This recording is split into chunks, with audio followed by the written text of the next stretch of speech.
चिड़िया के दो बच्चे थे।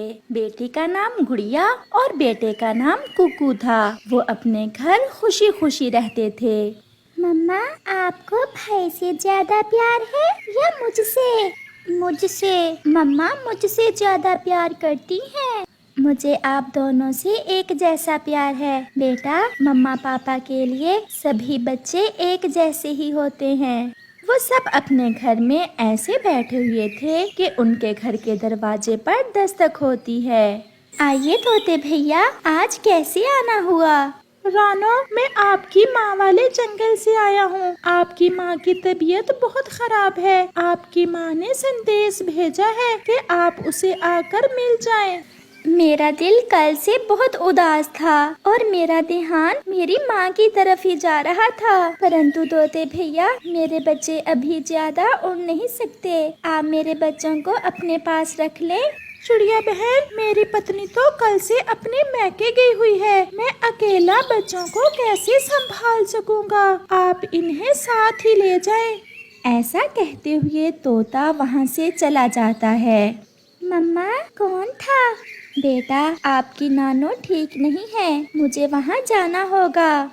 मम्मा, मैं भी साथ जाऊंगा। और मैं भी। पिछली बार भी भाई गया था, अब मेरी बारी है। वो दोनों बच्चे ऐसे लड़ रहे थे। बच्चों, आप ऐसे जिद ना करो, मैं पहले ही बहुत परेशान हूँ। फिर चिड़िया अपने दोनों बच्चों को साथ लेकर कौवे के पास जाती है, जो उनका पड़ोसी था। कालू भैया, मेरी माँ बहुत बीमार है और मुझे माँ के पास जाना है। आप एक रात के लिए मेरे बच्चों को अपने घर में रख लें। इससे पहले कि कालू बोलता, उसकी पत्नी गौरी कहती है, चिड़िया बहन चिंता न करें, मैं बच्चों को देख लूंगी। मैं इन्हें भोजन भी दे दूंगी और ये जग्गू के साथ खेल भी लेंगे। जाएं आप चिड़िया बहन, पड़ोसी एक दूसरे के दुख सुख के साथी होते हैं। गुड़िया और कुकू बेटा, अपने अंकल और आंटी को तंग ना करना, कोई शरारत ना करना। और मम्मा, आप भी जल्दी आना। फिर चिड़िया अपने बच्चों को कौवे के पास छोड़कर चली जाती है। मम्मा, आपने इन्हें मेरे घर में क्यों आने दिया? नहीं बेटा, ऐसा नहीं कहते। ये हमारे पड़ोसी हैं। कभी हम पर भी मुश्किल समय आ सकता है। आप ये अंगूर खा लें। गुड़िया और कुकू को भी देना। मैं और आपके पापा आपके लिए भोजन लेकर आते हैं। कालू कौवा और गोरी कौवी भोजन लेने चले जाते हैं। भैया, मुझे भूख लगी है। जग्गू, गुड़िया को भूख लगी है, थोड़े से अंगूर गुड़िया को भी दे दो। चल भाग यहाँ से, इन अंगूरों से तो मेरा ही पेट भरेगा। फिर जग्गू कौवा, जो बहुत शरारती था, गुड़िया और कुकू को दिखा दिखा कर अंगूर खाता है और उन्हें थोड़े से भी अंगूर नहीं देता। बेटी, कल से बुखार है और शरीर में बहुत दर्द है। माँ जी, मुझे तो तोते भैया ने आपका संदेश दिया। कुकू और गुड़िया कहाँ हैं? माँ जी, मैं उन्हें कालू और गोरी के पास छोड़ कर आई हूँ। रात हो जाती है। कौवा और कौवी भी भोजन लेकर घर वापस आ जाते हैं। अंकल, अंकल, गुड़िया को बहुत भूख लगी है और जग्गू ने हमें कुछ भी खाने को नहीं दिया। मुझे ये दोनों अच्छे नहीं लगते और उन अंगूरों से तो मेरा ही पेट भरा था। ये लो बेटा, आप ये फल और दाना खा लें। फिर कुकू और गुड़िया भोजन खा लेते हैं। मम्मा, कल ये अपने घर चले जाएंगे ना? जग्गू, आप भी तो मेरे भाई जैसे ही हैं, फिर आप हमसे ऐसे नफरत क्यों करते हैं? मुझे किसी से दोस्ती करना अच्छा नहीं लगता और ना ही ये कि कोई मेरे घर में रहे। चुप चुप कर जाओ, तुम्हारी जुबान कुछ ज्यादा ही चलने लगी है। मैं इन्हें अपने साथ नहीं सोने दूंगा, मैं अकेला ही सोऊंगा। ऐसा कहते हुए जग्गू अपने घोंसले में सो जाता है। आप यहाँ आ जाओ मेरे बच्चों, मेरे साथ सो जाओ। ये जग्गू तो ऐसे ही बोले जा रहा है। सुबह हो जाती है। माँ जी, अब मैं जाती हूँ, बच्चे मुझे याद कर रहे होंगे। हाँ बेटी, अब आप जाओ। आपको देखकर मैं पहले से बेहतर हूँ। अब मेरा बुखार भी ठीक हो गया है। माँ, दवा समय पर लेना और अपना ख्याल रखना। बेटी, ये कुछ लड्डू हैं, मैंने अपने नवासों के लिए बना कर रखे थे। ये लड्डू लेती जाओ। फिर चिड़िया लड्डू लेकर अपनी माँ वाले जंगल से अपने जंगल की तरफ उड़ती है। मम्मा आ गई, मम्मा आ गई। मम्मा मम्मा, जग्गू ने मुझे भोजन भी नहीं खाने दिया था और मुझे मारा भी था। कोई बात नहीं बेटी, बड़े भाई मार ही लेते हैं। ये झूठ बोल रही है आंटी। परंतु कुकू खामोश रहता है। कौवा और कव्वी भी नदी से पानी पीकर आ जाते हैं। आपका बहुत बहुत धन्यवाद गौरी।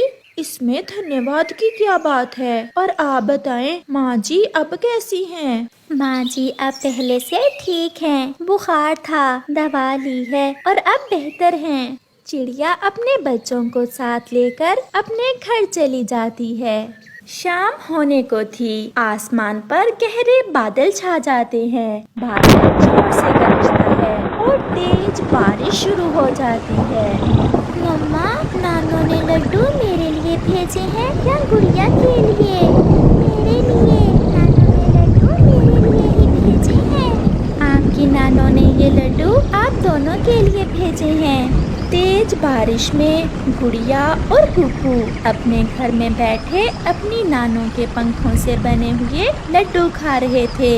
आप लड्डू खाकर सो जाओ बच्चों, मैं भी बहुत थकी हुई हूँ। मेरे शरीर में बहुत दर्द है, मैं तो सोने लगी हूँ। फिर मम्मा चिड़िया सो जाती है।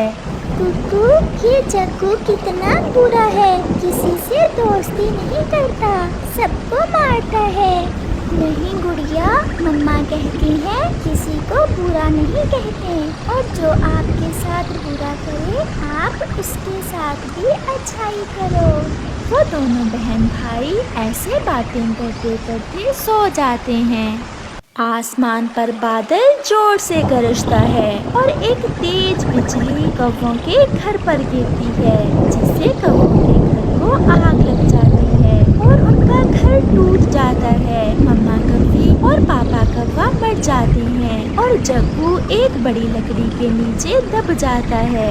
रात ऐसे ही गुजर जाती है। सुबह हो जाती है। बारिश भी रुक गई थी। सब पक्षी कौवे के घर के पास जमा थे। तोता, चिड़िया और कबूतर जग्गू को लकड़ी के नीचे से बाहर निकालते हैं।